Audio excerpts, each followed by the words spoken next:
91.2 FM पर आप सुन रहे हैं बदलते शहर की धड़कन हेलो हल्द्वानी।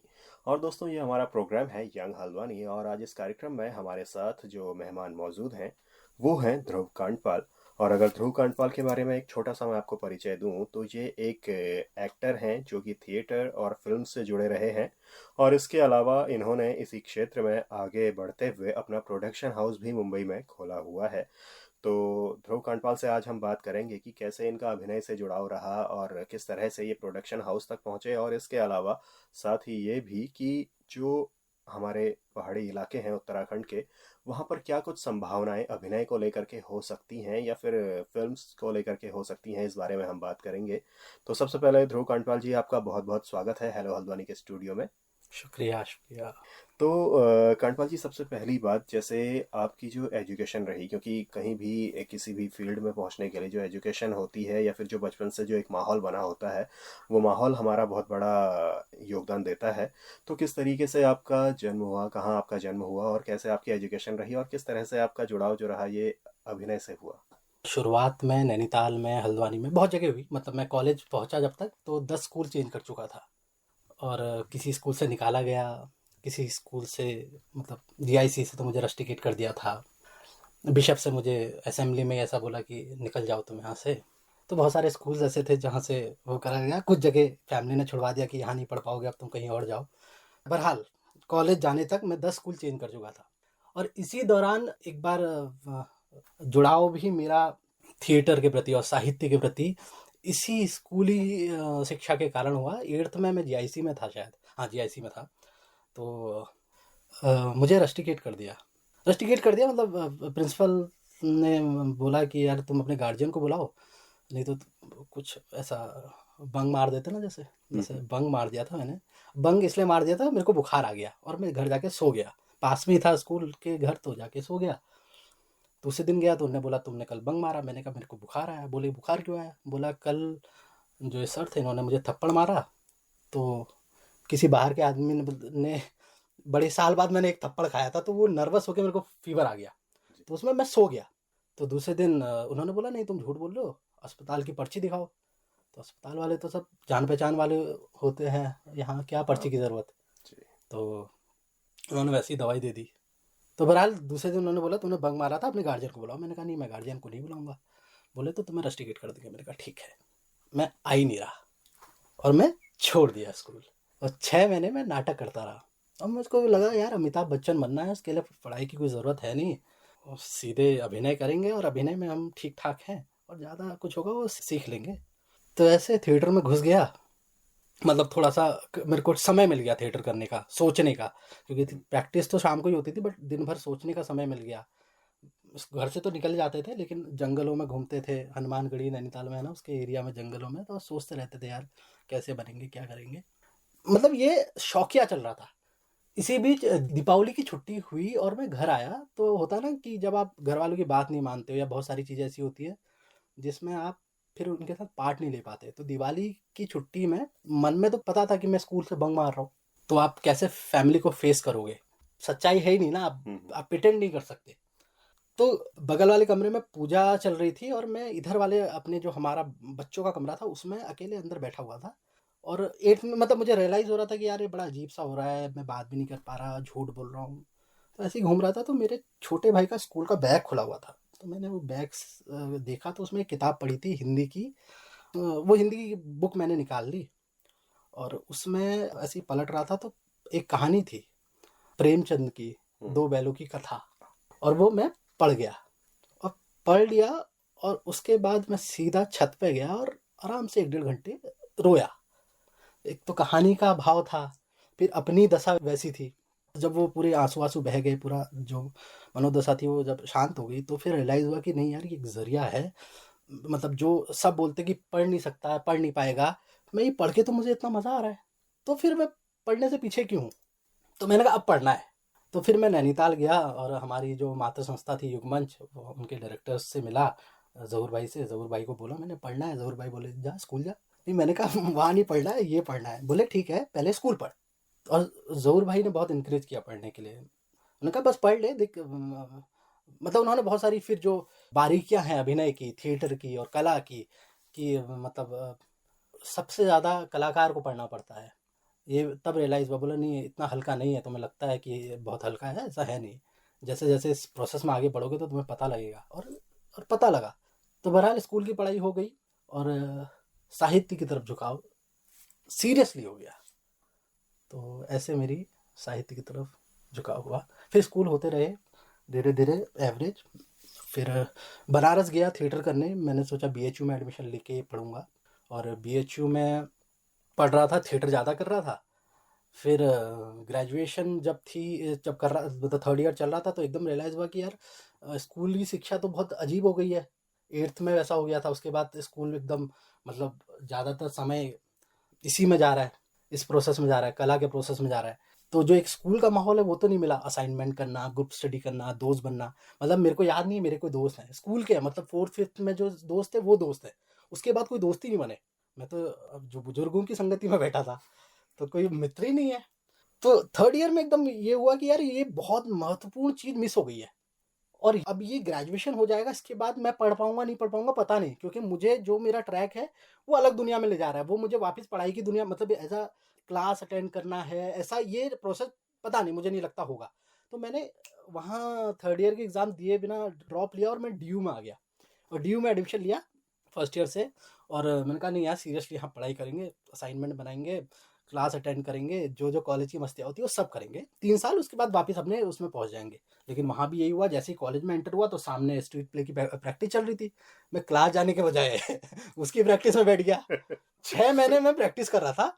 29 नवंबर को डीयू में, मतलब जहाँ पहली बार मैं उपस्थिति से मेरा राब्ता हुआ कि नहीं यार 75% अटेंडेंस चाहिए।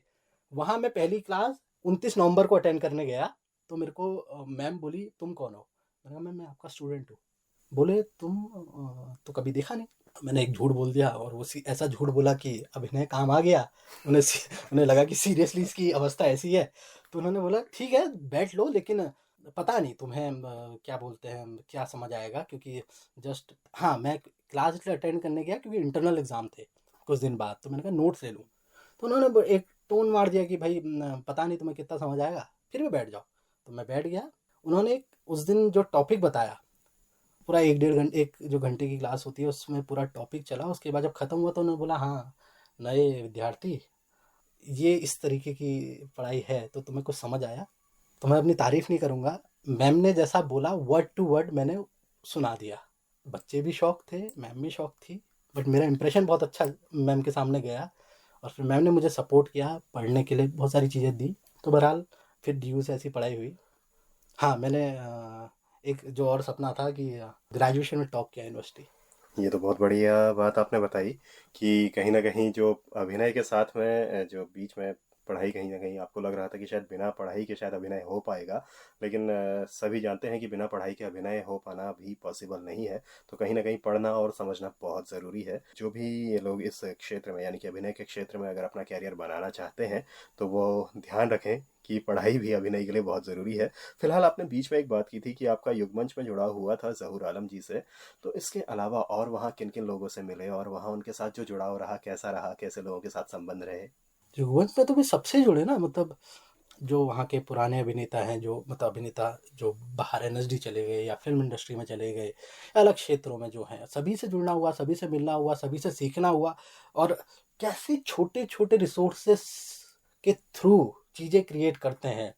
क्योंकि जितनी पढ़ाई मेरी मतलब उस दौरान जो हुई 12th तक, क्योंकि उसके बाद तो फिर बनारस चले गए थे, ज़्यादा थिएटर कर रहे थे। लेकिन जो पढ़ा उस दौरान पढ़ा, जो सीखा उस दौरान सीखा, जो सीखा नाटक उसे सीखा। मतलब और कोई बाहर से तो पता नहीं, बाहर तो टीवी देखना बंद कर दिया था। फिर मैंने 2012 में फर्स्ट टाइम एक मतलब उसके बाद फ़िल्म देखी। 2006 या 5 के बाद 2012 में। तो टीवी देखना बंद कर दिया, सिर्फ़ पढ़ रहे हैं और नाटक कर रहे हैं, नाटक सीख रहे हैं, नाटक के बारे में पढ़ रहे हैं। नाटक के अलावा बहुत सारी चीज़ें वहीं पता चली। जैसे नाटक में कुछ सीन है और ज़िक्र है किसी कैरेक्टर का, तो उस कैरेक्टर का भी बना रहे हैं फैमिली, तो वो सब वहीं सीखा, ठीक है? वो गीत वहीं सीखे, तो वो उस दौरान जो सीखा ना बाद तक वही काम आया। आज भी मैं जो बोल रहा हूँ वो उसी दौरान का है। मतलब उसके बाद कोई ऐसा प्रोसेस नहीं हुआ जो बहुत सीरियसली याद होगा, ठीक है कर रहे हैं, बट जो आज जो होता है ना कि हम कविता इसलिए लिख पाते हैं क्योंकि हमने बहुत अच्छे से ओवा कौवा सीख लिए होते हैं, तो बस वही कारण है। तो युगमंच जो हुआ वो युगमंच के कारण हुआ, चाहे वो जितेंद्र बिष्ट हो, उन्होंने अभिनय सिखाया, मंटू दा है, तो अनिल दा थे, अनिल कुमार, तमाम लोग थे। जी, जैसे आपने बताया कि आपकी फिर ग्रेजुएशन डीयू से हुई यानी कि दिल्ली यूनिवर्सिटी से हुई, तो उसके बाद फिर अभिनय की तरफ को वापसी आपकी कैसे रही और कैसा वो रास्ता रहा, किस तरीके से उस रास्ते के जो बीच के पड़ाव रहे वो कैसे रहे? कोई ऐसा ज़्यादा संघर्ष नहीं करना पड़ा। पता नहीं संघर्ष या मुझे संघर्ष ही होगा, पर मेरे को तो मज़ा ही आ रहा था, क्योंकि बहुत पहले से रंगमंच में घुस गया था, 6th से। अभिनय में तो मैं पहली बार क्लास फर्स्ट में ही चढ़ गया था मंच पे, बालक ध्रुव का अभिनय किया था मैंने। उसके बाद स्कूल में लगातार करता रहा, लेकिन जो अच्छे लोगों के साथ अच्छा रंगमंच वो 6th के बाद मैंने शुरू कर दिया था, 6-7 के बाद। तो शायद बात का जो प्रोसेस था वो भी वैसे ही संघर्ष वाला होगा, लेकिन मुझे मज़ा आ रहा था। और इसी दौरान मेरा जो मुझे कॉलेज में ही कुछ दोस्तों की संगति मिल गई जो फ़िल्म बनाना चाहते थे, फ़िल्मों में काम करना चाहते थे। तो उन्हीं के साथ जुड़ के प्रोडक्शन हाउस का काम शुरू करा। प्रोडक्शन नहीं, पहले शुरू में शॉर्ट फ़िल्म बनानी शुरू करी। मैंने अपनी पहली शॉर्ट फ़िल्म बनाई थी 2013 में। और उसके बाद फिर उन्हीं के साथ मिलके टीवी एड्स बनाना और इन चीज़ों में घुस गया। लिखना, अभिनय करना, बनाना, वो सारे प्रोसेस हुए। 2016 के बाद मैंने छोड़ दिया। फिर मैंने क्विट कर दिया। मैंने कहा नहीं, मज़ा नहीं आ रहा है इसमें, और अभी बहुत चीज़ बची है जो सीखना है। तो मैंने पूरा सारी चीज़ बंद करी और मैं एक प्रोसेस में जाना चाह रहा था कि वापस से, लेकिन कुछ कारण ऐसे हुए कि नहीं हो पाया। और मैं फिर 5-6 साल इंडिया घूमता रहा। मैंने पूरे देश में भ्रमण किया, अलग अलग जगह, उड़ीसा, नॉर्थ ईस्ट, महाराष्ट्र, वहाँ के कल्चर को देखना, वहाँ किस तरीके से गतिविधियाँ हो रही है, यंगस्टर्स के साथ जुड़ना, यंगस्टर्स से बात करना, कला के बारे में समझना। मतलब ये जो 5-6 2022 तक का जो प्रोसेस है, 2016 दिसंबर 23 से 2022 तक मैंने कोई काम नहीं किया। मैं स्टेज पे चढ़ा भी नहीं। हाँ, मैंने एक प्रोडक्शन किया था, उसमें मैंने म्यूज़िक किया था 2016 में, उसके बाद मैंने नहीं किया। उसके बाद मैंने ट्रैवल किया, मैं घूमा, मैंने समझा चीज़ों को। फिर 2022 के बाद मैंने कहा नहीं, अब थोड़ी शांति चाहिए, अब काम चाहिए। तो फिर मैं अभी मुंबई की तरफ रुख किया और अपना प्रोडक्शन हाउस वहाँ चला रहे। कुछ वही दोस्त जो जिनको छोड़ दिया था वो अपना काम कंटिन्यू कर रहे थे, तो मैंने उनको जॉइन कर लिया और अभी प्रोडक्शन हाउस चल रहा है। तो कहीं न कहीं अभिनय से जुड़ने के लिए ये तो आपने ज़ाहिर किया कि चीज़ों को समझना और अलग-अलग विषयों को पढ़ना बहुत ज़रूरी है और इसके अलावा घूम फिर कर के भी आप चीज़ों को समझ सकते हैं क्योंकि काफ़ी हद तक का जब आप घूम रहे होते हैं तो आपके जो नए अनुभव होते हैं वो आपके जीवन में जुड़ रहे होते हैं और उनसे आप चीज़ों को समझ रहे होते हैं। तो पढ़ने समझने के अलावा और क्या कुछ एक अभिनेता के लिए बहुत ज़्यादा ज़रूरी होता है या फिर अभिनय के क्षेत्र में अगर कोई भी काम वो करना चाहे तो उसके लिए क्या कुछ ज़रूरी होता है पढ़ने और समझने के साथ ही साथ? ये दोनों चीज़ हो गई, पढ़ना समझना तो बात खत्म हो गई। अब इसमें जब जैसे उस प्रोसेस में आता है ना आदमी, अभिनेता या फिर ये जो क्रिएट करने के प्रोसेस में आता है, तो उसके दिमाग में ना बस उसे अपने आप से जुड़ना होता है। अपने आप से अगर वो जुड़ गया ना, तो वो फिर हर चीज़ क्रिएट करेगा। मतलब मैं एग्ज़ाम्पल भी अपना इसलिए दे रहा हूँ क्योंकि मैं उन प्रोसेस से जुड़ा। मैंने अभी एक नाटक लिखा है, मतलब मैं अपना प्रमोशन नहीं करना चाह रहा, बट एक वाक़या बताना चाह रहा हूँ। दिल्ली में जहाँ मैं फ्लैट में रहता था, वहाँ एक वाक़या हुआ छोटा-सा, कि मेरे फ्लैट पे एक लड़की थी, ठीक है? मेरे एक रिलेटिव आ गए, उन्होंने वो देख ली, और ये खाली इतना सा किस्सा था। इस पे मैंने पूरा नाटक रचा है। वो अभी उसका मुंबई में एक शो होने वाला है। तो बस यही है ना कि आप अलर्ट रहते हो। वो चीज़ें आपके दिमाग में, आपके सबकॉन्शियस माइंड में, जैसे हम यहाँ से यहाँ तक मूव करें, ये एक 10 सेकंड का प्रोसेस है। मतलब हमने गर्दन हिलाई ना, और एक नॉर्मल चीज़ है कि भई कैमरा जो है 1 सेकंड में 30 फ्रेम बनाता है। हमारा दिमाग भी उसी तरीके से काम करता है। जब हम यहाँ से दाएँ से बाएँ 10 सेकंड में देखेंगे, तो 10 सेकंड में आप सोचो कि 1 सेकंड में 30 फ्रेम बना रहा है, तो ऐसी पिक्चर्स हमारे सबकॉन्शियस माइंड में स्टोर हो रही हैं। और वही अगर हम अलर्ट रहेंगे, तो वो सारा प्रोसेस, जब हम कुछ रचने जाते हैं, कुछ लिखने जाते हैं, कुछ करने जाते हैं, तो वही हमारे सामने निकल के आती है, और वहीं से हम कहानियाँ रचते हैं, वहीं से हम नाटक रचते हैं। यही प्रोसेस है, बस आप अलर्ट रहो। और अलर्ट कैसे होगा आदमी? ठीक है ना, आपका अगर प्रेम अभिनय है, तो आप अभिनय के प्रति अलर्ट रहेंगे। अब आपके सामने अगर यहाँ पर किसी की 1 करोड़ की लॉटरी लग जाएगी, आप नहीं जाएँगे, क्योंकि आपका मन ही नहीं है उधर। आपने उस रोकड़े को कुछ समझा ही नहीं है, तो आप कभी अलर्ट ही नहीं रहोगे। आपका अगर पैसा रहेगा, तो एक चवन्नी भी कहीं खनकेगी, आपका दिमाग उधर जाएगा। अब आपका आप अलर्ट हो अभिनय के लिए, तो कोई कुछ भी हल्का-सा चेंज, मतलब अभिनय कर रहा होगा, आप तुरंत उसकी तरफ आकर्षित होगे। तो वही है, आप अलर्ट किस चीज़ के प्रति है। आप अगर आप अपनी आर्ट के प्रति अलर्ट हैं, तो फिर किसी कोई चीज़ करने की ज़रूरत नहीं है। आपका ध्यान अपने आप उसकी तरफ आकर्षित हो जाएगा। तो कहीं न कहीं देखा जाए तो हमारी जो बातचीत है, इस बातचीत का जो एक जो निकल के आता है निचोड़, वो ये कहता है कि एक आपको अभिनय में आगे बढ़ने के लिए सबसे पहली जो ज़रूरत है, अभिनय के क्षेत्र के ज़रिए आपको किसी को भी कोई चीज़ अगर दिखानी है, समझानी है, तो उसके लिए सबसे पहली जो ज़रूरत है, वो है एक दर्शक के बतौर चीज़ों को समझना, चीज़ों को एनालाइज़ करना। और आपने अभी इस बीच में बात की कि आपने कुछ शॉर्ट फ़िल्म्स भी की हैं, तो उन शॉर्ट फ़िल्म्स के जो नाम हैं, अगर हमारे कोई श्रोता उन्हें देखना चाहें, तो कहाँ उन्हें मिल सकती हैं और कैसे वो देख सकते हैं? यूट्यूब में है कुछ फिल्म्स, सरप्राइज एक फिल्म बनाई थी वो यूट्यूब में है, विजल बास्टर्ड है, डेविल कॉन्स्पिरेसी है, ये तमाम यूट्यूब पे है। कुछ फिल्म फेस्टिवल्स में चल रही हैं, मतलब उनको ठीक है, उनको अभी रिलीज़ नहीं किया यूट्यूब में, क्योंकि यूट्यूब एक माध्यम है। जब आप शुरुआत कर रहे हो तो आप डाल सकते हो, बट अपने काम की वैल्यू अगर आपको है और आप लोगों को भी करवाना चाहते हो तो अपने काम को उस जगह पे भेजो जहाँ सच में उन चीज़ों को देखें, लोग समझें। तो कुछ फिल्में फेस्टिवल्स के लिए है, उसकी स्क्रीनिंग हम जब डिमांड आती है, कोई बोलता है तो उधर दिखाते हैं, कॉलेजेस में करते हैं। लेकिन यूट्यूब में भी 4 फिल्में हैं जो यूट्यूब में आप देख सकते हैं। तो ध्रुव कांडपाल जी तो नैनीताल से निकल करके पहुंच जाते हैं मुंबई, और उनका जो दिल्ली, दिल्ली फिर मुंबई। दिल्ली और मुंबई, और कहीं ना कहीं आपका ये जो सफ़र है अभी तक चलता रहा है और आगे भी चलता रहेगा। हुँ, अब अगर बात की जाए, जैसे जो हमारा जो पर्वतीय क्षेत्र है उत्तराखंड का, जो पहाड़ी इलाका है, हुँ। यहाँ से अगर कोई व्यक्ति अभिनय के क्षेत्र में आगे बढ़ना चाहे या शुरुआत करना चाहे, तो शुरुआत कहाँ से कर सकता है और फिर वो कैसे आगे बढ़ सकता है, और क्या यहाँ पर रह करके भी वो अपने उस अभिनय के क्षेत्र में आगे बढ़ सकता है या प्रोडक्शन के क्षेत्र में आगे बढ़ सकता है? बिल्कुल, बिल्कुल। कर सकते हैं यार, इतना टफ़ नहीं है। लेकिन यहाँ पर क्या है, यहाँ पर रिसोर्सेज़ नहीं है, लेकिन यहाँ पर सीख सकते हैं। करने के लिए तो फिर वही है ना, जहाँ पर पानी है वहीं कुआँ खोदना पड़ेगा, तो उसके लिए तो आपको जाना पड़ेगा। फ़िल्मों में जाना है तो मुंबई अभी इंडस्ट्री है। और अभी तो ख़ैर वैसे भी इतना ये व्यापक हो गया है कि आप अपने वहाँ भी अगर आप सोशल मीडिया के थ्रू कुछ-कुछ डाल रहे हैं, तो कास्ट कर लेते हैं। कास्टिंग एजेंसी इतनी एक्टिव हो चुकी हैं कि आपको मतलब वो घर से उठा ले रही है। मतलब माध्यम तो खुल रहे हैं, लेकिन एक जो मतलब मुझे रिकॉर्डिंग करने स्टूडियो में ही आना पड़ेगा ना, मेरे को मेरा घर में तो नहीं हो रहा है। मतलब वहाँ भी हो सकता है, लेकिन आज हम यहाँ कर रहे हैं, तो मान लें कि एक जो संस्थान है वहाँ जाना पड़ेगा। तो पहले तो पहाड़ में जहाँ भी आप हैं वहाँ सीखिए, और सीखिए मतलब जिस परिस्थिति में आप हैं ना, जो भी है, मतलब मैं जिस परिस्थिति में था, वही हमें सिखाती है और वही काम आता है आगे, क्योंकि हमें वही कहानियाँ कहनी है। हमें जो अभिनय भी करना है, हमें वही अभिनय करना है।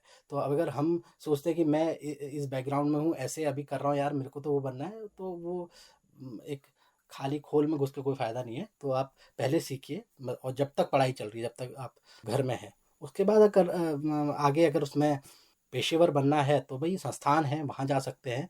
और उसके अलावा भी एक चीज़ और है, जो हमें उस समय पे नहीं पता थी या हम अवेयर नहीं थे, कि हम लोग सोचते थे कि थिएटर करना है। मतलब हम जब थिएटर कर रहे थे, तो एक ख़्याल आता था कि कोई पूछता था, यार फ़िल्मों में जाओगे?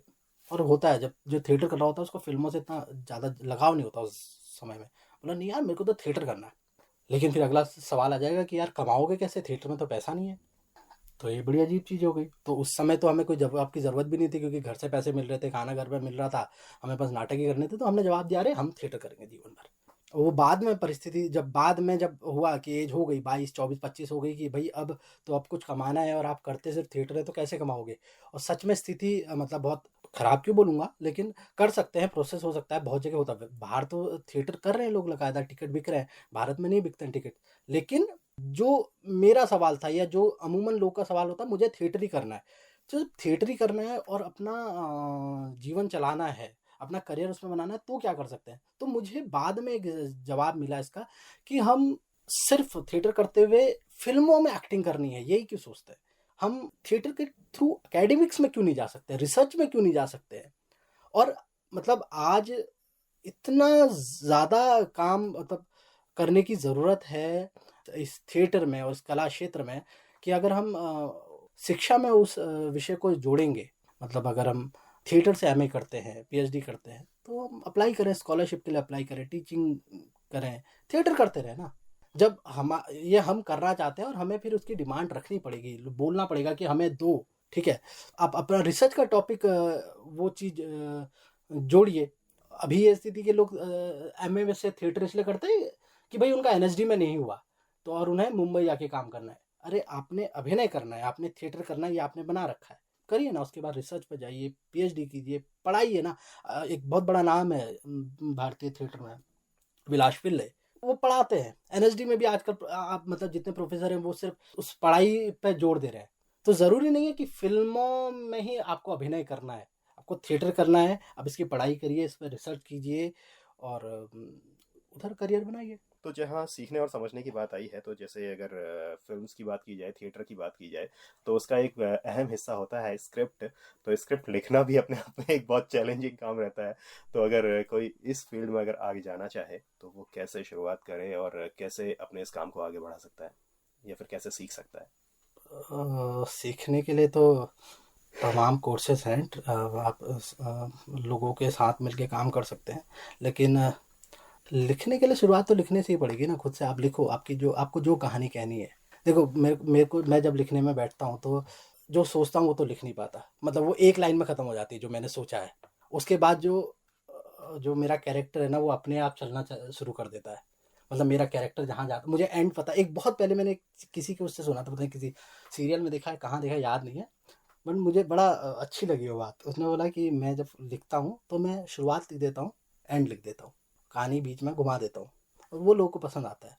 तो मुझे ये बात कहीं ना कहीं बैठ गई। तो मैंने कहा मुझे मुझे मेरे को शुरुआत पता होनी चाहिए, एंड पता होना चाहिए, और बाद में फिर वो मेरे कैरेक्टर अपने आप जाते हैं जहाँ जाना है। तो बहरहाल मैं जितना लिखता हूँ मैं ऐसे ही लिखता हूँ, ठीक है। और कई बार तो ये होता है कि जब वो प्रोसेस में जाता हूँ तो बहुत सारा एंड बदल जाता है और बहुत अच्छा एंड मिल जाता है। तो मतलब सीखने के लिए तो आप बाकायदा बहुत संस्थान है जहाँ आप जा सकते हैं। बहुत सारे ऐसे लोग हैं हमारे पहाड़ में, ऐसे लोग, मतलब मैं खुश किस्मत समझूंगा अपने को, या फिर मैं बदनसीब हूँ कि पता नहीं, मैं इसमें कंफ्यूज हूँ इन चीज़ों में। कि ऐसे लोगों के साथ, जैसे गिरदा हमारे साथ थे, और हम लोग उस दौरान में बस उस प्रोसेस में थे ही। मतलब गिरदा 2010 में एक्सपायर हुए थे। लेकिन ये अच्छा है कि हम गिरदा से कनेक्ट हो गए थे। हम लोग तो, मेरे को तो याद है, मैं और मेरा एक मित्र था, विजेश है, हम लोग गिरदा के पास जाते थे। लेकिन उतने जब हमें समझ में आया कि गिरदा से कुछ लेना है या कुछ समझना है, वो समय बहुत कम था। हम उतने जागरूक भी नहीं थे कि नहीं यार ये आदमी कौन है। हमें पता था कि हम भाई ये गिरदा है, ये गिरदा ऐसी आदमी है भाई, आ जाता है जिसको जब बुलाओ आ जाते हैं और शुरू करते हैं, कुछ भी कर देते हैं वो। तो बहुत ईजी है ना वो उनको अप्रोच करना। तो हमें उनकी भव्यता नहीं मालूम थी। तो हमें जो लगा हमने मांग लिया, लेकिन हम बहुत सारी चीज़ उनसे सीख सकते थे। मतलब गिरदा ने क्या रचा है, मतलब ऐसा कोई और कभी, ठीक है, नागार्जुन, बाबा नागार्जुन होंगे वो, लेकिन हमने तो नहीं देखा ना, हमने तो गिरदा को ही देखा। तो गिरदा से हम लोग कितना सीख सकते थे, लेकिन हमने नहीं सीखा। ये मेरी बदकिस्मती है। लेकिन वही है कि हमने उतना भी, जितना उनके साथ समय गुजरा, उतने में हमने उनसे जितना ले सकते थे लिया। तो ऐसे लोगों के साथ जो हमारे आसपास अभी भी जो लोग हैं ना, पकड़ लो भाई, उनको पकड़ लो, छोड़ो ही मत। वो पहाड़ में बैठे हैं, इतना मुश्किल तो नहीं है कि मतलब दिल्ली मुंबई वाला तो बहाने मार देगा कि यार आज बिजी हूँ, वो बिजी हूँ। और वहाँ तो थोड़ा सा उनके साथ थोड़ा सा प्रिटेंड भी करना पड़ता है, नहीं सर, हेलो सर। यहाँ वालों को क्या प्रिटेंड, पहुंच गए सुबह सुबह। हम गिरदा के पास जब पहुंचे थे 9 बजे पहुंचे थे, गिरदा उठे ही थे जस्ट। बोले यार बब्बा अभी तो 1 घंटा नॉर्मल होने में लगेगा मुझे। हमने कहा कोई बात नहीं, हम बाहर बैठे हैं, आप हो जाओ नॉर्मल। तो यहाँ तो वो हमारे पास छूट है ना कि हम ऐसे आदमी को पकड़ सकते हैं।